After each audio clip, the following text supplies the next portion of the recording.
여러분 안녕하십니까? 영성의 향기 12번째 시간이 되었습니다.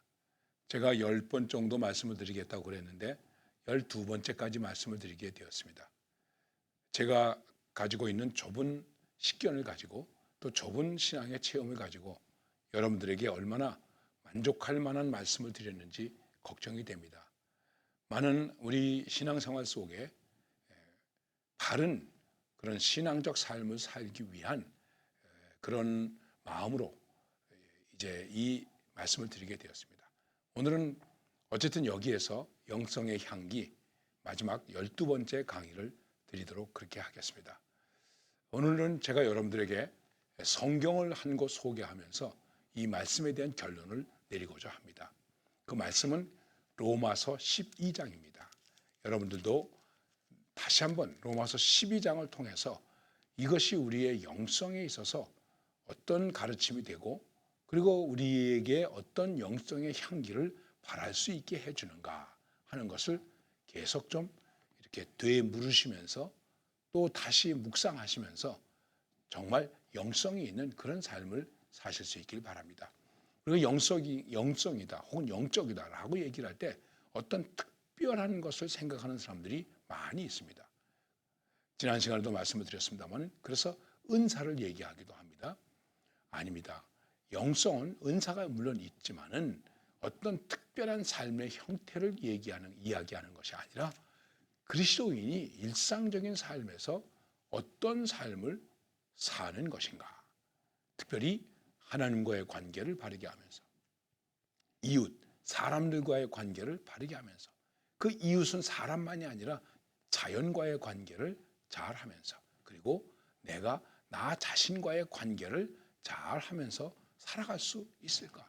그냥 도덕적으로 훌륭한 사람이 아니라 그런 인간적인 관계를 뛰어넘는 하나님과의 관계와 사람과의 관계와 그리고 나 자신과의 관계 속에서 어떻게 그리스도를 닮은 모습으로 살아갈 수 있겠느냐 하는 것을 말씀하고 있는 것입니다. 여러분 제가 성경을 읽어드리겠습니다. 로마서 12장 1절 말씀 보면 이렇게 말씀하고 있습니다. 그러므로 형제들아 내가 하나님의 모든 자비하심으로 너희를 권하노니 너희 몸을 하나님이 기뻐하시는 거룩한 산 제물로 드리라. 이는 너희가 드릴 영적 예배니라. 한마디로 말씀을 드린다면 영적 예배를 드리는 삶을 사는 것이다. 내가 예수님을 닮아가는 삶, 영성이 충만한 삶을 사는 그 삶의 모습을 한마디로 말씀을 드리면 다시 한번 말씀드립니다. 영적 예배를 드리는 것이다. 그러면 영적 예배라는 것은 무엇일까?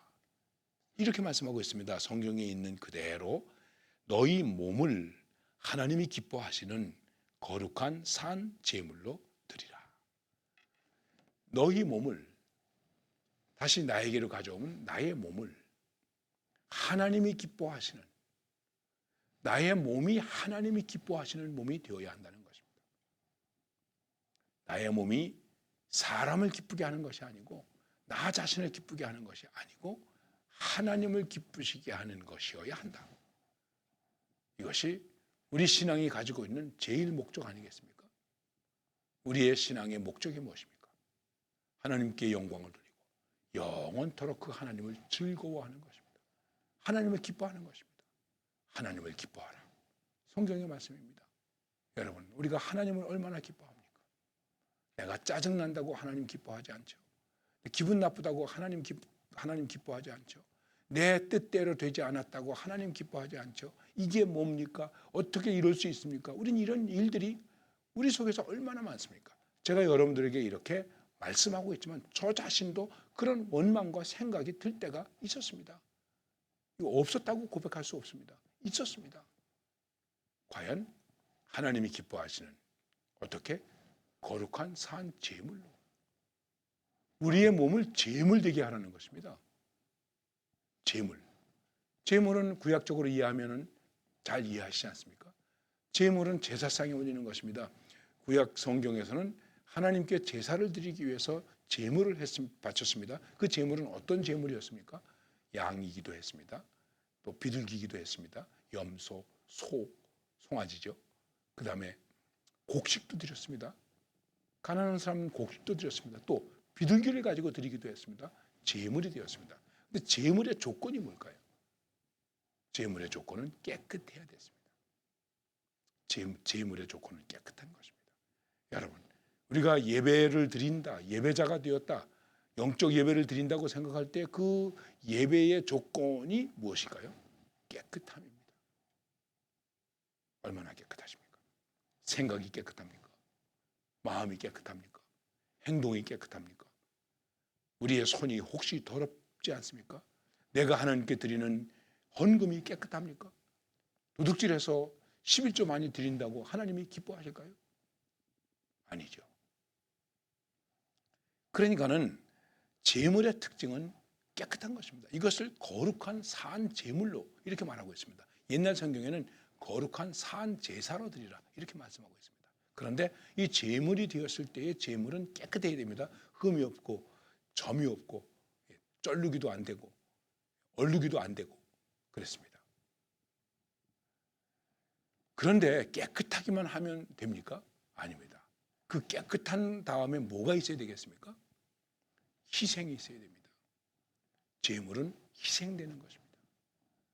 제물은 희생되어야만이 제물이 될 수 있습니다. 살아있는 것을 잡아다가 죽여서 피를 흘려서 드리는 것입니다. 이게 다른 것입니다. 그러니까 이 말씀은 아주 간단한 말씀이지만 내가 하나님 앞에 영적 예배를 드린다. 깨끗함으로. 그 다음에 희생하면서. 깨끗함으로 자기를 지키는 것이죠. 죄를 이길 수 있는 힘을 가지는 것이죠. 우리 영성에서 굉장히 중요한 것이 무엇이겠습니까? 여러분, 죄를 이기는 힘. 과연 죄를 이기는 힘이 있는가? 그리고 희생하는 것입니다. 희생을 또 다른 말로 말하면 뭐라고 얘기할 수 있겠죠? 봉사라고 말하죠.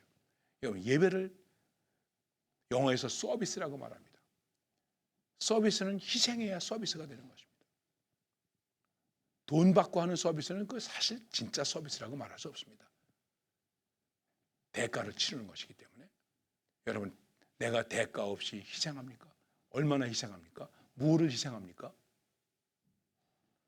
희생이 없는 삶, 예배가 없는 삶이다. 그런 얘기예요. 영적 예배를 드려야 된다 하는 것입니다. 그런데 여러분, 여기서 예배에 대한 말씀을 잠깐 드리겠습니다. 우리가 이제 예배에 대해서 이렇게 말씀을 드리니까는 그러면은 교회 안에 가서만 예배를 드려야 되는가 이렇게 얘기하죠. 우리가 코로나19 때문에 우리 교회 안에서의 예배가 많이 중지되었습니다. 그러다 보니까 사람들이 이제 뭐 교회 안 나가고 이렇게 TV나 인터넷으로 예배 드려도 되겠네. 헌금은 온라인으로 하고 교회 안 나가도 되겠네. 이렇게 생각하실 분도 계실 것입니다. 자, 그 문제에 대해서는 제가 또 나중에 기회가 되면 여러분들과 말씀을 나누기로 하고, 우리가 일단 예배를 드린다고 그랬을 때 예배를 이렇게 얘기할 수 있습니다. 예배의 여러 종류가 있지만 첫째는 우리가 흔히 예전으로서의 예배 이렇게 말하는 것입니다. 교회에 나가서 순서에 따라서 찬송과 기도와 그리고 말씀, 그 다음에 거기 뭐가 있느냐 하면 성예전이 있는 것입니다. 그래서 이것을 줄여서 말씀과 예전이 있는 교회, 예배, 그 예배를 말하는 것입니다. 교회라는 공간이 필요합니다. 인터넷으로 예배하지만 물론 할 수는 있지만은 거기 예전이 갖기가 힘듭니다. 그리고 집에서 예배드리면서 예전을 잘 갖추기가 또 쉽지 않습니다. 그러니까는 우리는 예전으로서의 예배를 잘 드려야 됩니다. 이 예배도 못 드리는 사람이 많이 있습니다. 그런데 예전으로서의 예배를 드린 그 사람이 교회 안에서 예배를 드립니다. 그리고 그 다음에 우리는 신앙생활하면서 의식으로 예배를 드리는 일들이 많습니다. 여러 가지 의식이 많습니다. 결혼식, 결혼 예배, 장례식, 장례 예배, 입관 예배, 이런 의식으로 드리는 예배, 생일, 또 여러 가지 임직식, 이렇게 의식을 가지고 예배를 드리지 않습니까? 의식으로서의 예배예요. 그 다음에 마지막으로 세 번째가 무엇인가? 삶에서 드리는 예배, 삶으로의 예배. 우리는 나름대로 예전으로서의 예배를 잘 드릴 수 있습니다. 우리는 나름대로 의식으로서의 예배를 잘 드릴 수 있습니다.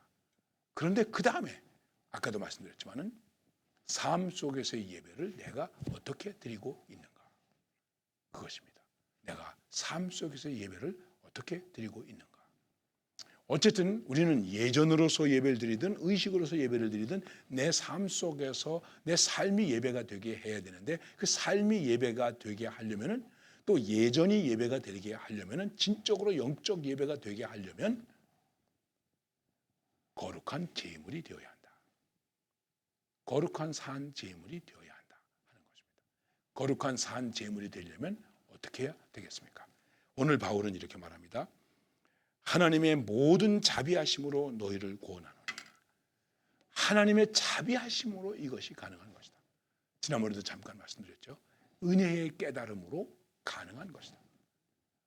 우리가 잘 아는 말씀이에요. 사도 바울은 나 같은 거를, 죄인의 괴수인데 긍휼을 힘입어서, 자비하심을 힘입어서, 은혜를 힘입어서 내가 하나님의 사람이 되었고 하나님의 사도가 되었고 주의 직분을 맡게 되었다. 은혜로 인해서 이렇게 되었다. 우리가 신령하고 거룩한 영적 예배를 살아서 영성이 있는 그리스도인이 되는 그 근본이 무엇이냐? 은혜에 있다는 것입니다. 은혜의 깨달음. 거기에 뭐가 있습니까? 하나님의 사랑이 있습니다. 나는 아무것도 내놓을 것도 없고 자랑할 것도 없고, 그래서 뭐라고 합니까? 은혜 아니면 설 수 없다.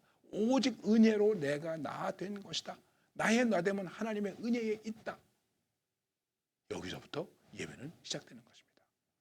그러면 그 다음에 12장에서 말씀 보면 이렇게 말씀하고 있습니다. 2절 말씀에서 이제 그렇게 신령하고 거룩한 예배를 드리기 위해서 우리가 해야 할 일을 가리키고 있는데, 너희는 이 세대를 본받지 말고 오직 마음을 새롭게 함으로 변화를 받아 하나님의 선하시고 기뻐하시고 온전하신 뜻이 무엇인지 분별하도록 하라. 영적 예배를 드리기 위해서 이러한 나 자신의 태도가 필요하다 이거예요. 나 자신이 이렇게 변화되어야 한다는 것입니다. 그리고 그 다음에 중요한 것은 공동체 안에서 어떻게 해야 되는가. 이렇게 말하고 있습니다. 내게 주신 은혜로 말미암아 너희 각 사람에게 말하노니 마땅히 생각할 그 이상의 생각을 품지 말고 오직 하나님께서 각 사람에게 나누어 주신 믿음의 분량대로 지혜롭게 생각하라.